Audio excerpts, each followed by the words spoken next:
Hi guys, welcome to my channel. This is your host Nakasha, mental health consultant. This channel is all about mental health. I'm going to be giving you guys tips on how you can be intentional in improving your mental health and well-being in order to achieve the vision you have for your life.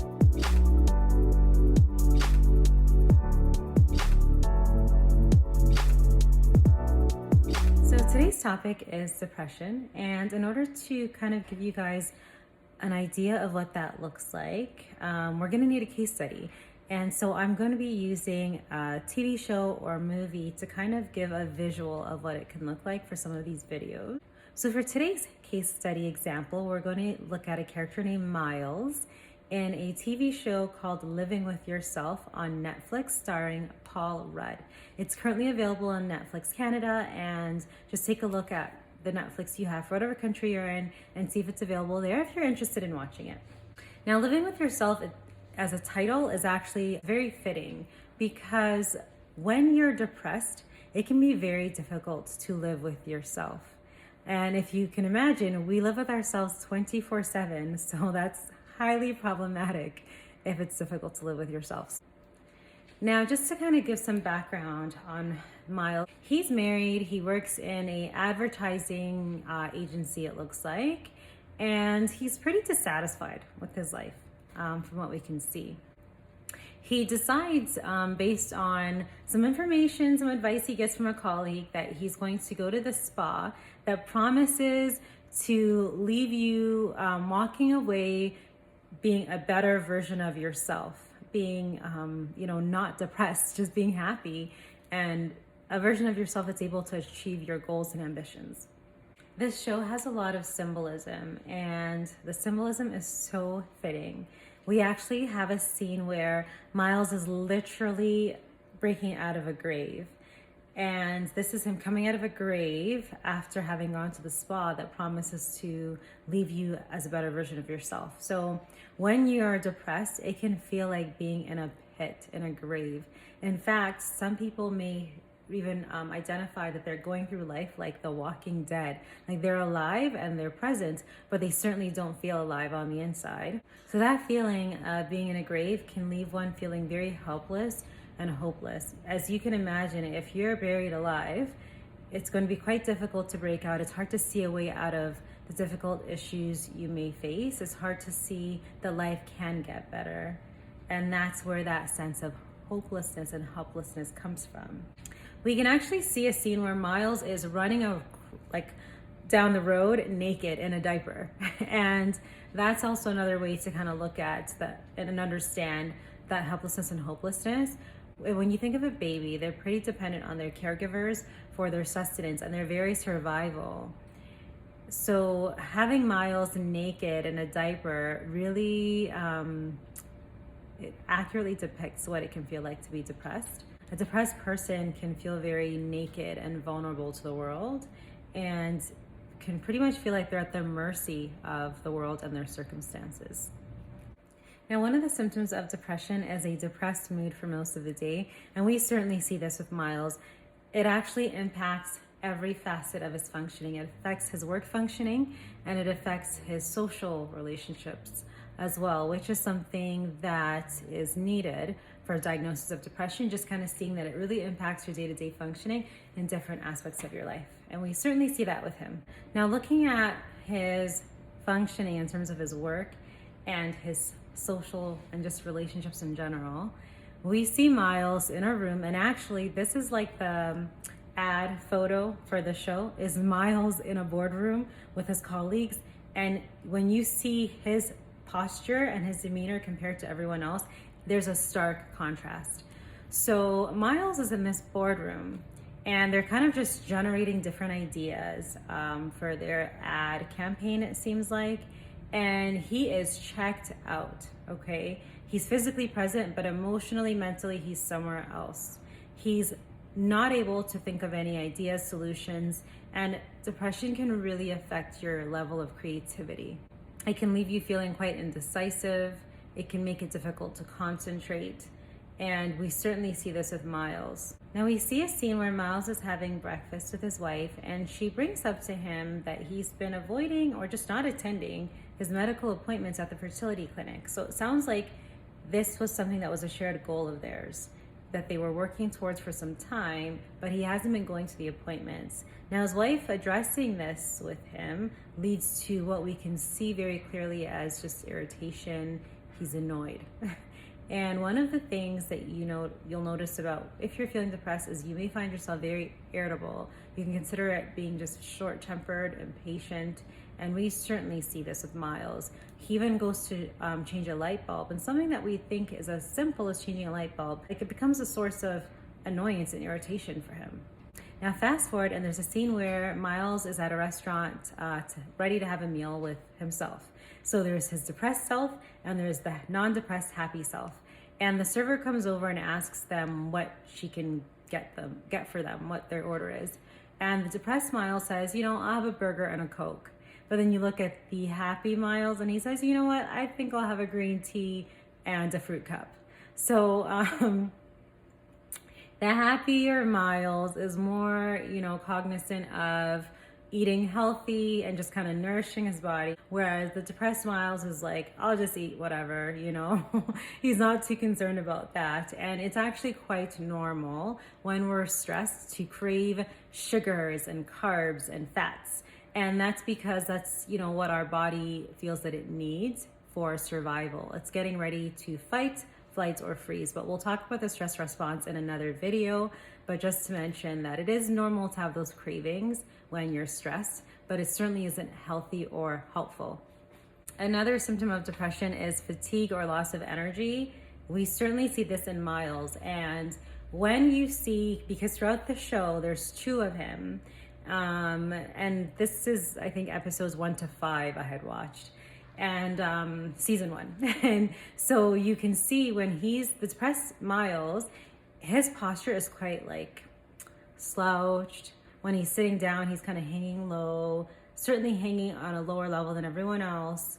Whereas the happy Miles has got his chest up, his head up, and he's just sitting with his back straight. And you see that throughout the show, that there's such a very different way that he carries himself when he's depressed versus when he's happy. Also, just kind of looking at even his face, the depressed Miles looks so tired. We certainly see him sleeping throughout the show, so it seems like he doesn't have an issue with sleeping, but or at least getting some sleep. But it seems like the sleep is very poor in quality because throughout the show, depressed Miles is so, like, his face just looks tired and worn out, whereas the happy Miles looks rejuvenated, bright-eyed. He just looks like he's ready to take on the world. So there's definitely a difference there. So one of the symptoms, fatigue and loss of energy. So just to kind of go over some more of the symptoms, there's overeating or not eating enough. And within that tends to be some poor eating for many people who are experiencing depression. Feelings of worthlessness or excessive guilt. And that poor concentration, like we said, that indecisiveness. There's also, for some, when they're depressed, that they start to move a lot slower. And it's something you'll notice in the show with the depressed Miles versus the non-depressed Miles, happy Miles, where he is moving a lot slower than his happy version of himself. Another important symptom to mention is that a depressed person, and not always, but sometimes when a person is depressed, they may start to have reoccurring thoughts of suicide. That could be thoughts that, I would be better off no longer alive. Thoughts that, I don't want to live so that I won't have to feel this pain. And thoughts of actually carrying out suicide and having a plan as to how they're going to do it. Now, there's a scene where Miles is talking to his sister and he asks her, why can't I be happy? And she responds by saying, because you didn't earn it. Now, it's not to say that happiness is deserved. She's not really saying that some deserve it more than others. What she is saying, though, is that happiness takes work. For us to feel happy, we do need to put forth the effort and engage in different things that are more likely to promote happiness. And I'm gonna go through some ideas on how to do that with you guys in each video. And I'll also give you an idea, a strategy for the end of this video.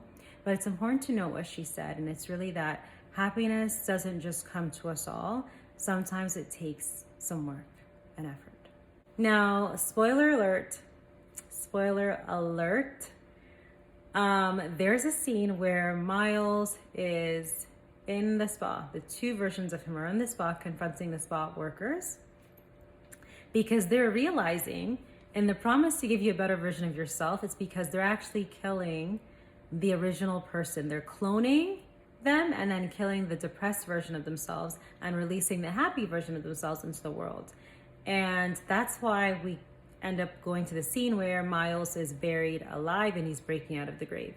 So they're confronting the spa workers about this because obviously they didn't know about this. Miles gave them, I think it was like $50,000 for this procedure. He didn't know very much about. Very impulsive, right? Now they're finding out what's really going on, so they're confronting the workers. And as they're kind of going through like confronting and receiving the information on how the whole technique is implemented, the depressed Miles is panicking. He's up out of his seat. He's, reacting very strongly. Whereas the happy Miles is just sitting quietly and processing what's going on. The depressed version of him is saying to him basically like, what are you doing? Why are you just sitting there? But it's important to note that the happy Miles is processing information. They're both in the same situation that's very serious and pretty significant, right? But the happy version is actually non-reactive. He's processing and then going to choose his response. Whereas the depressed Miles is very reactive to the things that are going on in his environment. And he's not really taking the time to process. He's up. So in this case, he's in the fight mode of the stress response. Now we also see a scene where his wife says to him, it's funny how the two of you are so different. She's referring to happy Miles versus depressed Miles. Now the truth is that he's the same person. There isn't, when you look at being depressed, when you're depressed, you are quite different from how you are when you're not depressed, but it's the same character traits in the same person. When we look at Miles when he's not depressed, we actually learn a lot about him. He is creative. We actually see different scenes where he is back at work and they're brainstorming for their ad campaign. And he has this brilliant idea and it's focused on social connection. The depressed Miles is not interested in social connection, but the happy Miles is very much like he has clarity in his thought, he's creative, and his creative idea is all about social connection and harnessing the power of that.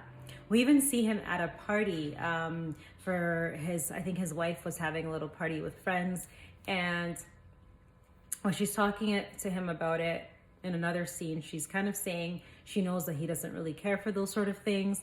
But when the party happens, the happy version of him is there. And the happy version of him is making people laugh. We're seeing that Miles is actually a very funny guy and he's very pleasant to be around.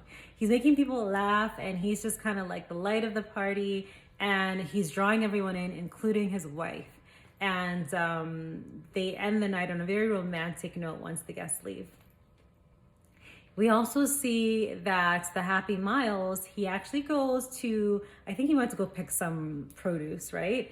And after he's picked it, he asks the farmer, how much do I owe you? And the farmer says, well, let's see, in 3 hours worth of work, you picked about $1 worth of produce, so let's call it even. So basically, he owes $1. And the happy Miles, he's so happy, he's so grateful. He's thanking this guy. Like, we see that he's so grateful for even the small things. And gratitude is one of those things that is huge for depression. It's a huge way to overcome depression. And I would call it a depression buster. And that's something we're going to make a video all about later. So just look out for that. So, and as he's hugging this farmer, the farmer's really, engaged with him as well. And so we see throughout the show that happy Miles is able to draw people in. He's able to engage with his colleagues, his wife, the farmer, different people in his environment. And so we see that Miles is a very engaging, pleasant, humorous, creative guy. We also see that he's a sensitive and caring guy. When we actually see him talking to his wife in the happy version of himself, he's engaging with her in that he's tuning into her emotions and asking her about her day, asking her how she feels. So he's able to bring about a happy, positive interaction with his wife and improve the quality of their relationship. He has that in him. And when he's depressed, he's just not able to see it. When he's depressed, he gets that feeling like he's at the mercy of his environment and everything's just kind of happening to him. He doesn't really see his own self-efficacy, his ability to actually affect the outcome of his circumstances and his life. Whereas the happy version of him, because he's so tuned into his environment, he's actually able to use these intrinsic traits and qualities he has to bring about the outcome he wants. Now, there are a myriad of strategies for dealing with depression. When we look at Miles, we can see that when he's coming back from the farm, he's got his head out the window and he's feeling the breeze on his skin and he's just kind of taking the beauty of his environment. And that kind of links us to mindfulness. Mindfulness is a very strong tip for beating depression. So mindfulness is all about being present in the here and now and using our 5 senses. So that's sight, touch, taste, hearing, and scent. Now we're going to delve deeper into that in some other videos, but for now I'm actually going to focus us onto gratitude, where we see Miles hugging that farmer and he's so thankful for the little things. So the strategy I'm going to challenge you guys to is 7 days of journaling. Now, there are gratitude journals, but I'm actually going to ask you guys to do this a little bit differently, okay? So when you're writing about your day, write about at least 3 things that you're thankful for. Write even more if you can, right? So you can write about someone who you admire, someone who was really helpful to you. You can write about something really great that happened to you that was unexpected. Just anything you want, a small thing that you're really appreciative of. Just writing different things that you're grateful for that happen in your day. Now, I'm not going to tell you guys to ignore the bad stuff. Actually, I want you to write about the things that you're not happy about. So just to kind of step back, when it comes to viewing our world, now as human beings, when we're going through our day-to-day, we're more inclined towards tuning in towards the negative. We tend to look at, if we had in a day 5 positive things that happened and 2 negative things, or even 1 negative thing, we'll focus on the negative thing and not even realize that there are many more things that were actually positive. So what I'm not going to do is ask you to ignore the negative things when you're journaling, because a lot of times for people, even if they don't write it down, they're still thinking about it. So I'm going to ask you guys to first start off by writing about all the things you're grateful for. Then I want you to write about the negative things that happened in the day, but when you write about it, you're then going to write about what you learned. So what are the lessons learned from those things? What would you do differently? And then write about the strengths that you brought forth in the situation to change the outcome, or the strengths that you could have used to bring forth that outcome, a positive outcome, I should say, right? Then I'd like you to write about what are the things that it teaches you about your identity. What are the positive traits you're seeing about who you are? And you're going to do that about the grateful things too. When you write about the things you're grateful for, write about what did it teach you as far as who you are. If something good happened to you, how did you influence that if you did, right? And in most cases, you actually did influence it. What did you use as far as the strengths within to bring about that outcome? So let's say you had a really great talk with a friend and you guys are really connected. Chances are you use some really strong communication skills, some attentive listening, and you're being empathic. And these are excellent strengths. So write about the different things that happened to you that you're grateful for and what strengths you use to bring forth the outcome. And what does it tell you about who you are? What sort of traits do you possess? Then do the same thing for the negative that happened. In this show, Living With Yourself, we see that Miles is creative. He is engaging. He's funny. So go ahead and try that, guys, for 7 days. You can do it for 5 minutes, 10 minutes, however long you want. You know, pick the smallest amount of time you're able to commit to and set that as a goal for yourself. Choose a time of day. So when are you going to do it? How are you going to do it? Are you going to make notes on a notepad or in your phone or iPad, your tablet? Are you going to do an audio journal? Because for some, they're always on the go and they say, I don't have time to write. So do you want to do an audio journal, a video journal? But after you complete it, I want you to actually read it back to yourself. Or if you're doing an audio or video, listen back to it. Over time, it's going to continue to build, and you're going to see that it's actually lifting your mood and lifting you out of that state of depression or anxiety. So after you've done that, guys, please post in the comment section below your experience. Let me know how it went for you. Did you notice that in those 7 days you're accomplishing more than you thought, that you're happier, that you've noticed a change in work or in your relationships? Let me know what your experience is. If you put any twists to the journal idea and it worked for you, let me know. Share it with all of us so that we can hear and get some great ideas. I'm really excited to hear about how the journaling goes for all of you. Okay guys, so if you enjoyed this video, please let me know by liking it, by hitting the thumbs up icon. Also, please don't forget to subscribe to see more of my videos as they're released. And be sure to turn on your notifications with the bell icon. That way you're informed anytime there is a new video. So if you have any questions or comments, please feel free to post them below and I will do my very best to answer as soon as possible. I'm also very interested in hearing about ideas for upcoming videos. So if there are any topics you guys really want to know about, please post them below as well. Okay guys, thank you for watching and I will catch you at the next video.